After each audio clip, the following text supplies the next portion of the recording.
Hello friends, அனைவருக்கும் வணக்கம். Welcome to my channel ஆச்சி மலர்கொடி. எல்லோரும் எப்படி இருக்கீங்க? நல்லா இருக்கீங்களா? நீங்கள் கிச்சனுக்கு புதுசாக மாமியார் ஹஸ்பண்டும் சாம்பார் வைக்க சொல்லி சொன்னாங்களா? பயப்படாதீங்க. ருசியாக மனமாக எப்படி சாம்பார் செய்கிறதுன்னு நான் இந்த வீடியோவில் உங்களுக்கு சொல்லி காமிக்கிறேன். அது மாதிரி ரொம்ப ஈஸியாக ஒன் பாட்டில் வந்து மணக்க மணக்க சாம்பார் செஞ்சிடலாம். அது எப்படி செய்கிறது இந்த வீடியோவில் காமிக்கிறேன். வாங்க வீடியோக்குள்ளே போகலாம். ஃபஸ்ட்டு ஒரு அடுப்பில் வானொலி வச்சுக்கோங்க. வானொலி வச்சுட்டு தாளிக்கிறதுக்கு எண்ணெயை ஊற்றி எண்ணெய் காயட்டும். காய்ஞ்ச பிறகு அரை ஸ்பூன் கடுகு, அரை ஸ்பூன் ஜீரகம் சேர்த்துக்கோங்க.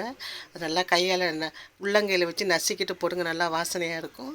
காரத்துக்கு 3 காஞ்ச மிளகா கிள்ளிட்டு போட்டுக்கோங்க. கடுகு, ஜீரகம், காஞ்ச மிளகா. இது ஒரே பாத்திரத்துலேயே எல்லாமே செஞ்சிடலாம். ருசியாகவும் இருக்கும், நல்லா மணக்கவும் இருக்கும். அது இப்போ தாளித்த பிறகு ஒரு பெரிய வெங்காயம் கட் பண்ணி வச்சுருக்கேன். சின்ன வெங்காயமும் போடலாம். கருவேப்பிலை இதையும் போட்டு அந்த தாளிப்போட வதக்கிடுங்க. கொஞ்சம் நேரம் வதக்கட்டும். கண்ணாடி பதம் வரணும்லாம் தேவையில்லை. வெங்காயம் வெந்தால் போதும், வதக்கிக்கலாம்.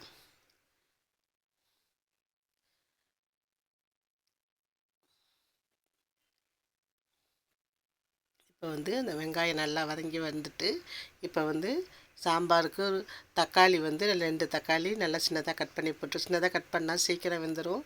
அதனால் சின்னதாக கட் பண்ணி போட்டுருங்க. இந்த தக்காளியை வெங்காயத்தோடு சேர்ந்து இதுவும் நல்லா வதங்கட்டும். எல்லாம் ஒரே வானலிலேயே சாம்பாரை தாளித்து கொட்டிடலாம். ரொம்ப பெரிய வேலையெல்லாம் கிடையாது.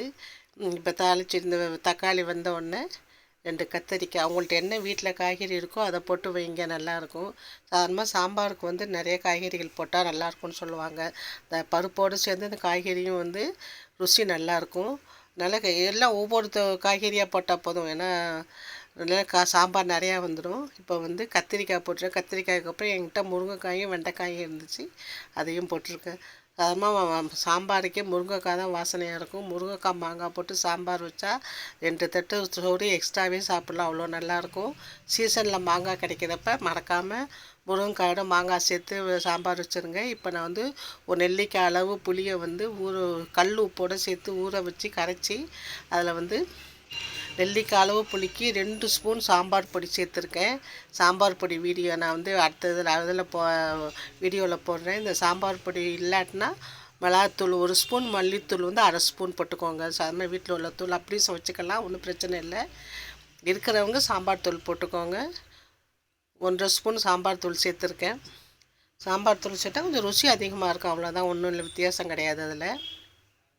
இப்போ நம்ம புளி கரைச்சி சாம்பார் பொடியும் சேர்த்து இந்த காய்கறியோட கொஞ்சம் நேரம் வேக வைப்போம். காய்கறி இந்த புளி காய்ச்சலோடு சேர்ந்து கொஞ்சம் நேரம் கொதிச்சுனா தான் அந்த காய்கறி முருங்கைக்காயெலாம் வேகணும். முருங்கைக்காய், வெண்டைக்காய், கத்திரிக்காய் போட்டிருக்கோம். இப்போ 3 இந்த புளி காய்ச்சல் மிளகாத்தூள் வெந்துட்டு இப்போ குக்கர் மட்டும் ஒரு 100 கிராம் பருப்பு துவரம்பருப்பு நல்லா அலசிட்டு மஞ்சத்தூள், பெருங்காயம், பூண்டு போட்டு குக்கரில் 4 விசில் வச்சுருக்கேன். இப்போ நான் கொட்டும்போது பருப்பு கொஞ்சம் திப்பியாக தெரியும் பாருங்கள். இந்த லெவலில் தான் பருப்பு சாம்பாருக்கு வேக வைக்கணும். ஏன்னா ரொம்பவும் கொலையை வந்துட்டால் சாம்பார் நல்லாவே இருக்காது. இது ஒன்று மட்டும் ஞாபகம் வச்சுக்கோங்க. நம்ம சாதத்துக்கு ஊற்றி சாப்பிட்ற சாம்பாருக்கு பருப்பு ரொம்ப கொலைய வேகக்கூடாது. இதே நம்ம இப்போ குக்கர்லேயும் தண்ணியை கழுவி ஊற்றிக்கிறேன். சாம்பார் கொஞ்சம் தண்ணியாக இருந்தால் தான் நல்லாயிருக்கும். இட்லி சாம்பாருக்கு மட்டும்தான் பருப்பு நல்லா கொலைய வேகணும். சாதத்துக்கு ஊற்றுற சாம்பாருக்கு 3/4 திட்டம் வெந்தால் போதும். அது லேசாக மத்தாலையோ கரண்டியாலையோ கலக்கிட்டு சாம்பார் தாளிச்சிட வேண்டியது தான். இப்போ நான் புளி காய்ச்சலில் வேக வச்ச பருப்பை கொட்டிட்டேன். அவ்வளோதான், சாம்பார் ரெடி. இது கொஞ்சம் நேரம் கொதித்து அந்த பச்சை வாசனை போக கொதித்து வந்தால் இறக்கி சாப்பாடு ஊற்றிட வேண்டியது தான். இவ்வளோ ஈஸியாக இருக்கும் பாருங்கள். இப்போ சாம்பார் ஒரு கொதி வந்துட்டு இந்த சமயத்தில் தான் நீங்கள் மாங்காவை சேர்க்கணும். மாங்காய் முன்னாடியே சேர்த்திங்கன்னா முருங்கைக்காய் வேகிறதுக்கு நம்ம டைம் கொடுக்குறப்ப மாங்காய் குழஞ்சி போயிடும். அதனால் சாம்பார் நல்லா ஒரு கொதி காய்கறியெல்லாம் கொஞ்சம் நேரத்தில் இறக்க போகிறோங்கிற சமயத்தில் மாங்காயை போடுங்க. முருங்கைக்காய் மாங்காய் சாம்பார் 8 வீட்டுக்கு வாசனை அடிக்கும். சீசன் கிடைக்கிறப்ப மறக்காமல் மாங்காய் சேர்த்து சாம்பார் வைங்க, ரொம்ப நல்லா ஊட்டும். மாதா ஊட்டாத சோளம் மாங்காய் ஊட்டும். இப்போ மாங்காய் போட்ட பிறகு எல்லாம் ஒரு கொதி 5 நிமிஷம் கொதிக்க வச்சுட்டு இறக்குனா ருசிக்க மணக்க அற்புதமான முருங்கைக்காய் மாங்காய் சாம்பார் ரெடி. இறக்கி வச்சுட்டு ஒரு கொத்து கருவேப்பிலையை போட்டுட்டு ஒரு சொட்டு தேங்காய் எண்ணெயை ஊற்றுங்க. நான் சொல்கிறேன், இந்த மெத்தடில் செய்யுங்க. சாப்பிட்டுட்டு எல்லாம் உங்கள் சாப்பாட்டுக்கு அடிமையாகிடுவாங்க. எல்லாம் ரொம்ப உங்களை பாராட்டுவாங்க. அந்த அளவுக்கு இந்த சாம்பார் இருக்கும். இறக்கி வச்சு கருவேப்பிலை ஒரு கொத்தை போட்டு ஒரு தேங்காய் எண்ணெயை ஊற்றுங்க, மறக்காமல் ஊற்றிட்டு மூடி வச்சுருங்க. அவ்வளவுதான். அற்புதமான சாம்பார், ருசியான சாம்பார்.